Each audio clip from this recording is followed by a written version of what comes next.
ಮಲ್ಲಿಕಾರ್ಜುನ ಖರ್ಗೆ ಸಾಹೇಬರು ಮತ್ತು ರಾಹುಲ್ ಗಾಂಧಿ ಅವರು ಮಾರ್ಚ್ ಮೊದಲನೇ ವಾರದಲ್ಲಿ ಅವರ ಪಾರ್ಲಿಮೆಂಟ್ ಮುಗಿಯುವ ಪ್ರಾರಂಭ ಆಗಿನ ಮುಂಚಿತವಾಗಿ ಒಂದು ದಿನಾಂಕವನ್ನು ಕೊಡಲಿಕ್ಕೆ ಈಗಾಗಲೇ ನಾನು ಮನವಿಯನ್ನು ಮಾಡಿದ್ದೇನೆ.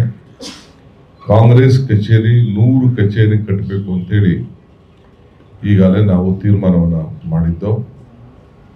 ಆದರೆ ಕೆಲವು ದಾಖಲೆಗಳನ್ನು ನಮಗೆ ಸರಿಯಾಗಿ 72 ಕಡೆ ಕಟ್ಟಲಿಕ್ಕೆ ಮುಂದೆ ಬಂದು ನಮಗೆ ಪಟ್ಟಿಯನ್ನು ಸಲ್ಲಿಸಿದ್ರು.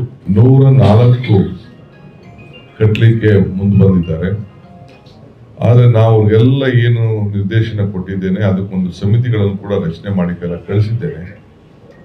ಒಂದು ಕಡೆ ಕಿಮ್ಮನೆ ರತ್ನಾಕರ್, ಇನ್ನೊಂದು ಕಡೆ ಬಿ.ವಿ. ಶ್ರೀನಿವಾಸ್, ಇನ್ನೊಂದು 4 ಡಿವಿಷನ್ಗೂ ಮಾಡಿ ಕಳಿಸ್ಕೊಟ್ಟಿದ್ದೇವೆ. ಅವರು ಕೆಲವೆಲ್ಲ ಹೋಗಿ ಭೇಟಿ ಮಾಡಿ ಕೆಲವು ವರದಿಗಳನ್ನ ಕೊಡ್ತಾ ಇದ್ದಾರೆ. ನಾನು ಈ ಮಾಧ್ಯಮದ ಮುಖಾಂತರ ಹೇಳಲಿಕ್ಕೆ ನಾನು ಬಯಸ್ತೇನೆ, ಕಾಂಗ್ರೆಸ್ ಹೆಸರಲ್ಲಿ ರಿಜಿಸ್ಟರ್ ಆಗಲಿಲ್ಲ ಅಂದ್ರೆ ಯಾವ ಪ್ರಾಪರ್ಟಿಗೂ ನಮ್ಮ ನಾಯಕರುಗಳ ಕೈಲಿ ಫೌಂಡೇಶನ್ ಹಾಕ್ಸೋದಿಲ್ಲ.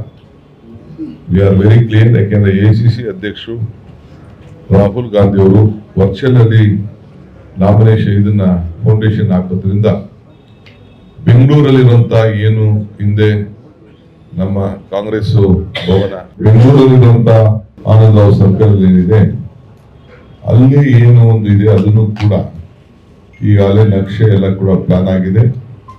ವರಿಷ್ಠರಿಗೆ ಮತ್ತು ಮುಖ್ಯಮಂತ್ರಿಗಳಿಗಾಗಲೇ ನಾನು ತೋರಿಸಿ ಚರ್ಚೆಯನ್ನು ಕೂಡ ನಾನು ಮಾಡಿದ್ದೇನೆ. ಅದಕ್ಕೂ ಸಮಿತಿಯನ್ನು ಮಾಡಿದ್ದೇನೆ. ಆವತ್ತು ಬೆಂಗಳೂರು ನಗರದಲ್ಲಿ ಫೌಂಡೇಶನ್ ಹಾಕಿ ಆವತ್ತೇ ಎಲ್ಲ ಕಡೆನೂ ಫೌಂಡೇಶನ್ ಹಾಕ್ಲಿಕ್ಕೆ ಈಗಾಗಲೇ ಸಿದ್ಧತೆಯನ್ನು ನಾವು ಮಾಡ್ಕೊಳ್ತಾ ಇದ್ದೇವೆ. ಸೊ ಅದು ಕೂಡ 10ನೇ ತಾರೀಕು ಒಳಗಡೆ, ಮಾರ್ಚ್ 10ನೇ ತಾರೀಕು ಒಳಗಡೆ ಅವರು ದಿನಾಂಕವನ್ನು ನಮಗೆ ಕೊಡ್ತಾ ಇದ್ದಾರೆ. ಇಲ್ಲಿಗೆ ಗುತ್ತಕ್ಕೆ ಬಂದು ಅವರು ಫೌಂಡೇಶನ್ ಅನ್ನ ಹಾಕ್ಲಿಕ್ಕೆ ಮನವಿ ಮಾಡ್ಕೊಂಡಿದ್ದೇನೆ. ಸೊ ಅದಕ್ಕೆಲ್ಲರೂ ಕೂಡ ನಮ್ಮ ಬ್ಲಾಕ್ ಅಧ್ಯಕ್ಷಗಳಿಗೆ, ಶಾಸಕರಿಗೆ, ಮಂತ್ರಿಗಳಿಗೆ ಮತ್ತು ಸಂಬಂಧಪಟ್ಟಂತ ಪದಾಧಿಕಾರಿಗಳಿಗೆ ಈ ವಿಚಾರದಲ್ಲಿ ತಮ್ಮ ದಾಖಲೆಗಳನ್ನು ಸಮೇತ ಸಲ್ಲಿಸಬೇಕು. ಯಾವುದೇ ದಾಖಲೆಗಳನ್ನ ಬಿಲ್ಡಿಂಗ್ ಅನ್ನ ಯಾರ ವೈಯಕ್ತಿಕವಾದ ಹೆಸರಲ್ಲಿ ಬೇರೆ ಟ್ರಸ್ಟ್ ಅಲ್ಲಿ ಇರೋಂಗಿಲ್ಲ. ಕಾಂಗ್ರೆಸ್ ಪಾರ್ಟಿಯ ಟ್ರಸ್ಟ್ ನಲ್ಲಿ ಇದ್ರೆ ಮಾತ್ರ ಅವ್ರ ಕೈಲಿ ಫೌಂಡೇಶನ್ ಹಾಕಿಸುವಂತ ಕಾರ್ಯಕ್ರಮವನ್ನ ಮಾಡ್ತೇವೆ. ಇದು ನನಗೆ ದೆಹಲಿಯಿಂದ ಬಂದಂತ ನಿರ್ದೇಶನ ಅನ್ನೋದನ್ನ ಈ ಸಂದರ್ಭದಲ್ಲಿ ಮಾಧ್ಯಮದ ಮುಖಾಂತರ ಎಲ್ಲ ನಮ್ಮ ನಾಯಕರುಗಳಿಗೆ ತಿಳಿಸ್ಲಿಕ್ಕೆ ನಾನು ಬಯಸ್ತಾ ಇದ್ದೇನೆ. ಯಾಕೆಂದ್ರೆ ಟೈಮ್ ಹೋಗ್ತಾ ಇದೆ, ಇನ್ನೊಂದು 20-25 ದಿನ ಇದೆ ಟೈಮು.